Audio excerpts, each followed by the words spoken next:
Big 550 KTRS, and it's always a good day on Wednesday. I get up feeling blue, and then I say, wait a minute, I'm going to see Kat Neville from Feast Magazine, and then that brightens my day. Kat, good morning. Good morning. Before we get to your restaurants, let's get a full review of the One Direction concert. You thought I was going to forget, didn't you? Yeah, well, the girls loved it. I mean, it was so much fun for me to be able to take them there. And were you tapping your toe?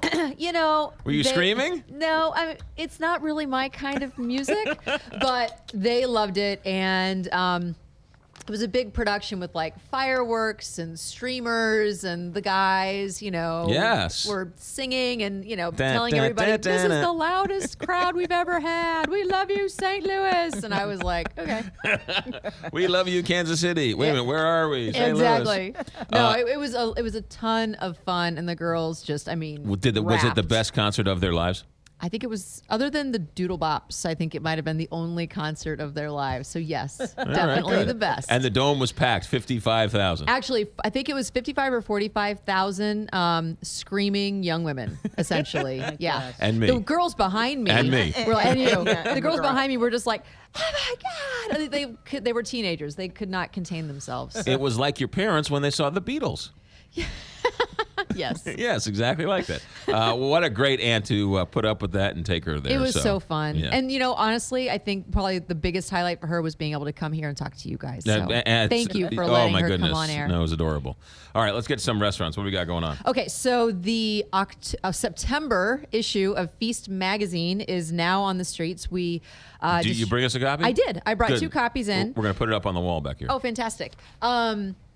So I wanted to highlight one of our features this month is on Chef Rick Lewis of Quincy Street Bistro. And we talked about Quincy Street, I don't know, maybe a year ago. Right. And so I wanted to bring it back up and talk about it. He was on the semifinal list for James Beard for Best New Chef this past year. And so we decided, especially, with getting into fall, his food is very comfort food driven. Right. And so we wanted to do a feature on him. And I wanted to bring him up and bring Quincy Street up because it is just such a wonderful melding of Southside pub grub and that elevated kind of locavore cuisine that everybody is really focused on right now, but none of it is in any way pretentious. Rick grows a lot of his own vegetables in his yard at home. He actually is gathering his own honey, but he's making things like meatloaf and toasted ravioli, but the toasted ravioli has hogshead, as the filling, and his meatloaf is a hand chopped blend that he did himself, and so everything is very recognizable and very just everyday food that you would expect on just a straight up like American in quotes menu, but it's all made with just the best ingredients and a true chef perspective, because he has a fine dining background. So he was at Monarch, he's worked underneath Josh Galliano, and his family, his fiance at the time, owned this pub. So it's been there forever. So he came in and gradually took over the menu. And so the folks that were getting... Just like a husband.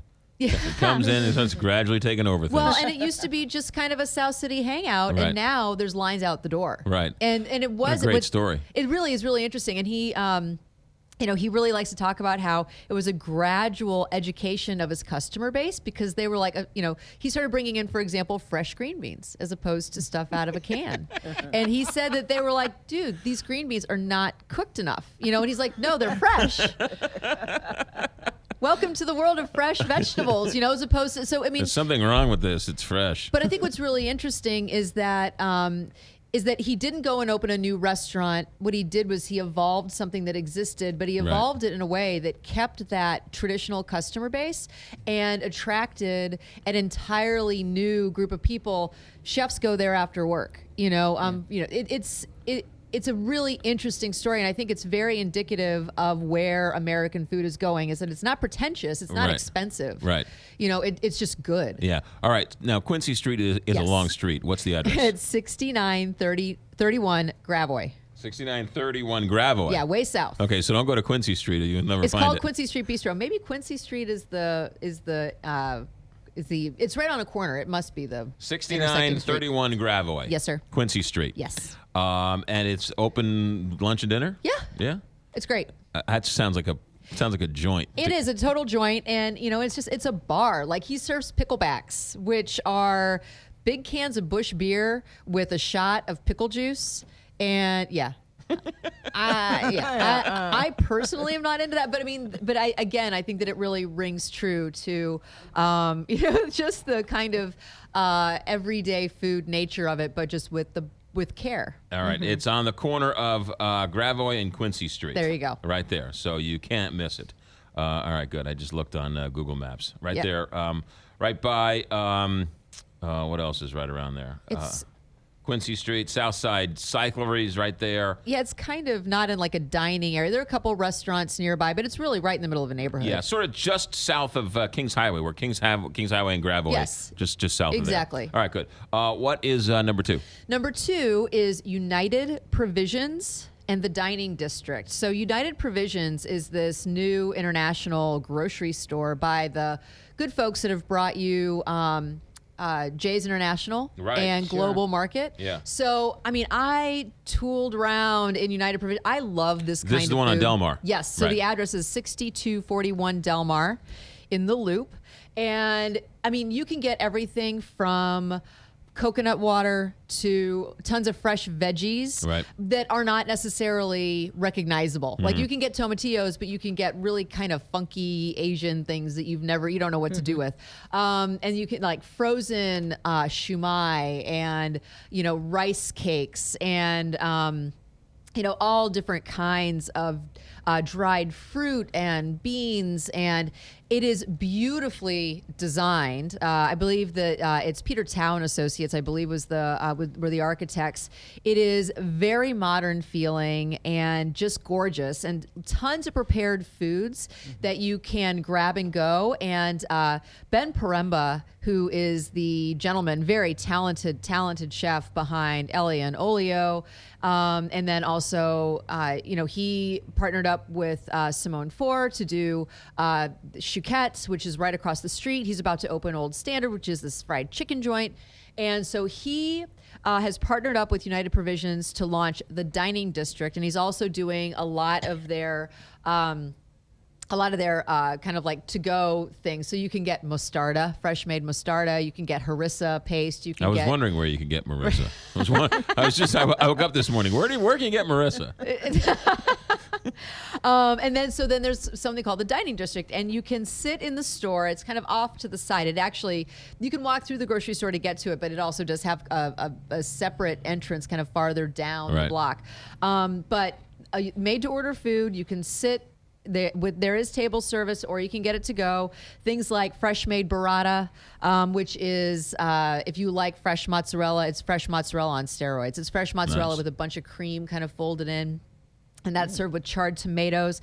You can get like a big plate of charcuterie. You can get his baba ganoush, hummus. If you're familiar with Elia and Olio, then you know that all of Ben's food has something of a Middle Eastern kind of bent to it. He's from Israel. So this is a restaurant inside the supermarket? Yes, exactly. Right. It's a restaurant, but it's very open. So you can, like I said, you can just walk up to one side or the other, and you can just order. There's a huge pastry case full of Simone's pastries from Chouquette. And so you can get macarons, you can get all these different gorgeous cakes. It's unbelievably beautiful food, really, really high quality. And it's right there in the Loop. Right. And so he also, if anybody out there in listening land is curious about what the Old Standard fried chicken is going to taste like, he is serving it at the Dining District right now. Nice. And so it comes with like creamed corn, and it's fried to order.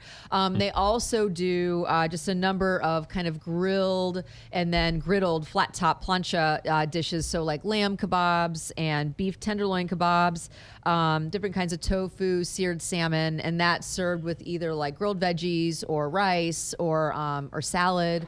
And they do a bunch of different sandwiches, like the warm press sandwiches, which also are available in grab and go with like smoked ham and provolone, prosciutto, and and all this kind of stuff. It's just absolutely wonderful. Well, I do know that it's kind of a game changer right there next to Washington University. They have all of those foreign students coming in, but it's great for the loop, and Absolutely. I mean, it's one of these places that people have been talking about for a while. It has, and just the way that it's been executed, it's beautiful, and it really, the grocery store itself, because what I love is that it's having all those international goods. It's unexpected. Right. And, it's not just a standard straight up grocery store. I mean, you can go and get Bayer aspirin. They have that, but you can also, or milk, Right. Half and half. And you can get Marissa. Or Harissa. Harissa. Yeah, Or Marissa. Harissa paste. Marissa's the new and improved Harissa. Right. Yeah. I mean, it's It's a with really, mango. It's it's a ton Marissa. of fun. And Yeah. I personally am somebody that loves to just, wander around Jay's or Right. Global Foods and just kind of see what I can find that's brand new. Well, Jay's is great too, because you walk in there on Grand Avenue, and that's a Yes. whole new world in and of itself. That's the point. It's so much Yeah. fun.